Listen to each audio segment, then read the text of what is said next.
Okey, Assalamualaikum warahmatullahi wabarakatuh dan salam sejahtera. Okey, untuk sesi kali ini saya akan membincangkan tentang kaedah penulisan rumusan. Okey, sebelum kita pergi jauh, kita lihat dulu apakah perbezaan antara ringkasan dan rumusan. Jadi bersama-sama ini saya sertakan arahan soalan ringkasan dan rumusan. Jadi apabila kita baca arahan soalan, okey, bagi soalan ringkasan, arahan telah jelas menyatakan apakah perkara utama ataupun perkara pokok yang dibincangkan dalam petikan yang disediakan, iaitu tentang punca pencemaran sungai. Jadi bila kamu lihat daripada arahan soalan ini, okey, kamu terus boleh terus boleh fahami bahawa petikan nanti akan membincangkan tentang punca-punca pencemaran sungai. Jadi tugas kamu adalah mencari apakah punca-puncanya. Okey, manakala bagi soalan rumusan, arahan soalan berbentuk umum.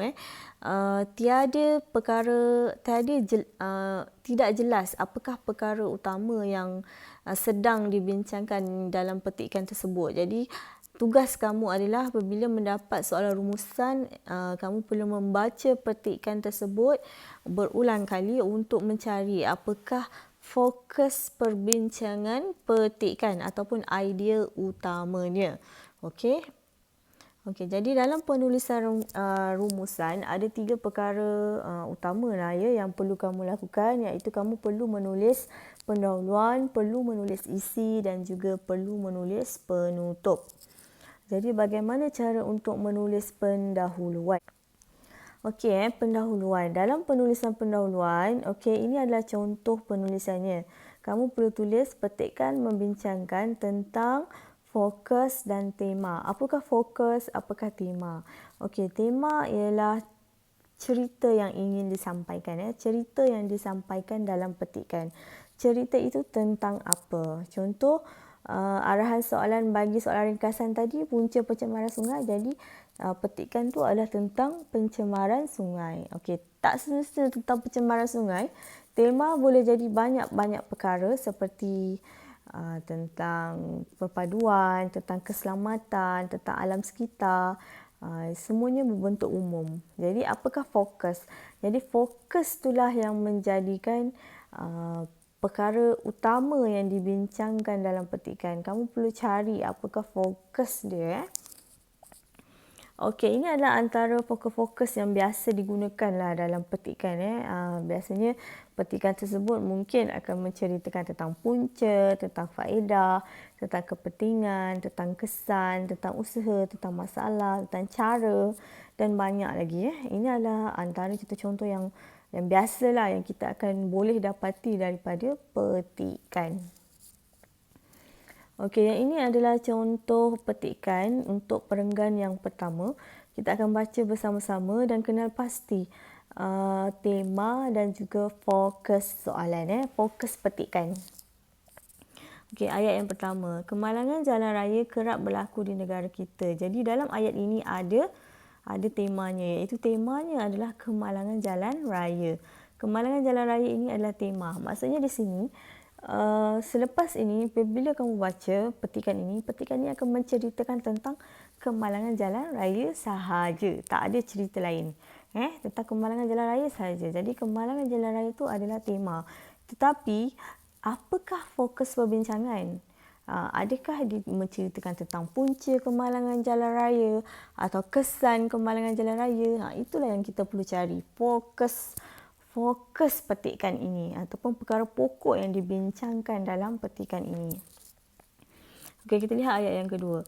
Kadar kemalangan meningkat setiap kali musim perayaan walaupun pelbagai kempen dan tindakan dijalankan oleh pihak berkuasa. Okey, jadi dalam ayat ini tiada fokus lagi. Ini adalah huraian tentang kemalangan jalan raya, iaitu dicerita kadar kemalangan jalan raya meningkat setiap kali musim perayaan. Okey, ayat yang seterusnya. Peningkatan jumlah kematian merupakan satu kerugian yang melibatkan nyawa, harta benda, wang, tenaga manusia dan masa. Okey, jadi ini adalah ayat contoh. Ayat contoh tentang kerugian yang dialami apabila berlakunya kes kemalangan jalan raya. Okey, ayat seterusnya, memandangkan bilangan kematian terus meningkat, maka pelbagai usaha perlu diambil untuk mengatasi kemalangan jalan raya. Jadi dalam ayat ini ada fokus perbincangan, iaitu apa fokusnya ni. Jadi apa fokusnya? Fokusnya ialah usaha. Usaha untuk mengatasi kemalangan jalan raya. Betul ke usaha ni adalah fokus perbincangan? Jadi kita lihat pula pada ayat seterusnya. Nampak tak ayat seterusnya? Antara usahanya, pengeluaran lesen memandu diperketat. Jadi nampak tak? Ayat seterusnya menceritakan tentang usaha. Jadi selepas ni, ayat seterusnya, perenggan seterusnya juga akan menceritakan tentang usaha-usaha untuk mengatasi kemalangan jalan raya. Nampak tak? Jadi dekat sini, inilah usaha fokusnya, usaha untuk mengatasi. Temanya adalah kemalangan jalan raya. Jadi bagaimana untuk menulis pendahuluan? Kamu boleh tulis seperti ini. Petikan, membincangkan tentang usaha-usaha untuk mengatasi kemalangan jalan raya. Penulisan seperti ini melayakkan kamu mendapat 2 markah. Seterusnya, penulisan isi. Kamu perlu cari 6 isi daripada petikan. Gunakan penanda wacana untuk menulis isi. Nampak tak dekat situ? Saya gunakan antaranya, selain itu, di samping itu, seterusnya, selanjutnya dan akhir sekali. Ini adalah petikan tadi, perenggan yang pertama tadi, kerana di sini ada isi. Ni kita dah bincangkan tadi. Jadi antara usahanya, ni adalah isi yang pertama, pengeluaran lesen memandu diperketat. Jelas dekat sini. Sini adalah isi. Ini adalah sambungan perenggan yang kedua. Sambungan daripada petikan tersebut.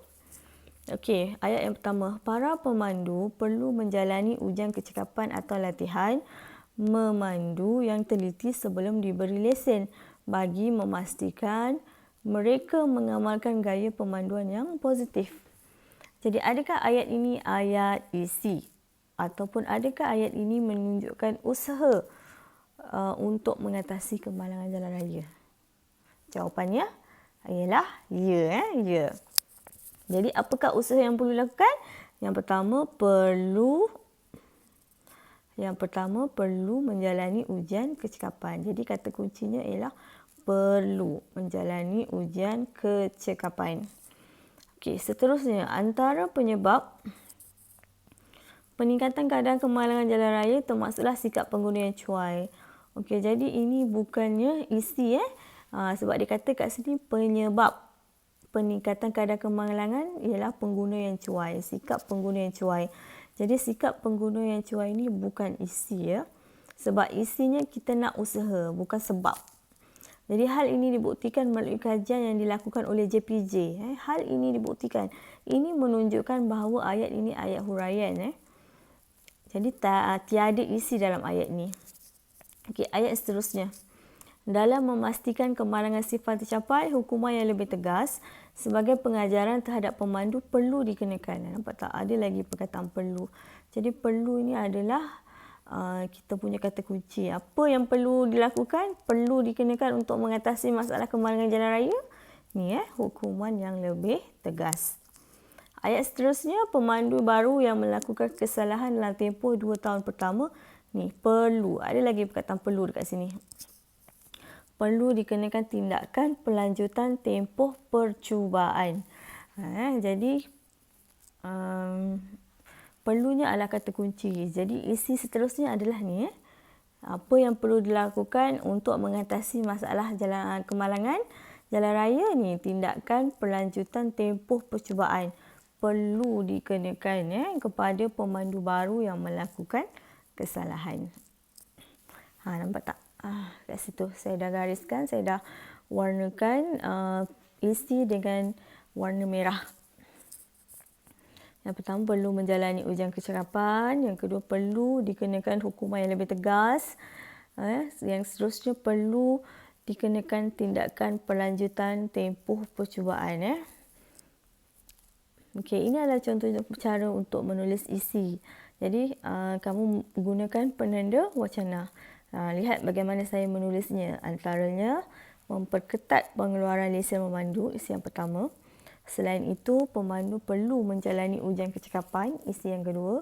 Di samping itu, mengenakan hukuman tegas kepada pemandu yang melakukan kesalahan, isi yang ketiga. Seterusnya, mengenakan perlanjutan tempoh percubaan bagi pemandu baru yang melakukan kesalahan. Okey, selanjutnya isi yang kelima, akhir sekali isi yang keenam nanti kamu cari. Okey, jadi 6 isi yang diberikan, maka kamu dapat 6 markah. 1 isi, 1 markah, ya.